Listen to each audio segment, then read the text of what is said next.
మీ అందరి దయతో మీ అందరి ఆశీర్వాదంతో కేసీఆర్ గారు మూడోసారి ముఖ్యమంత్రి అయిన తర్వాత బ్రహ్మాండమైన కొత్త కార్యక్రమాలు తీసుకొస్తున్నాం.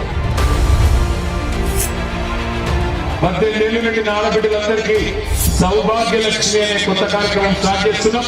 ఆసరా పెన్షన్లు అందుకుంటున్న అత్తలు ఎవరైతున్నారో వాళ్ళని కూడా 5,000 రూపాయలు చేయబోతున్నామని మాటలను విజ్ఞప్తిస్తాము.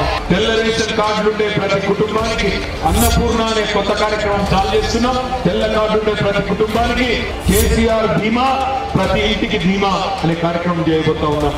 ప్రగతి ప్రస్థానం ఇట్లే కొనసాగాలంటే, కడుపు నిండా పేదవాడు 3 పూటలా తింటూ సంతోషంగా ఉండాలంటే కేసీఆర్ లాంటి ముఖ్యమంత్రి ఖచ్చితంగా ఉండాలి. అడిగేది ఒకటే, సింహం లాంటి సీఎం కావాలన్నా, సీల్డ్ కవర్ లో వచ్చే ఢిల్లీ నుంచి వచ్చే లిఫాఫాలో వచ్చే సీఎం కావాలన్నా ఆలోచించండి. జై తెలంగాణ. కారు గుర్తుకే.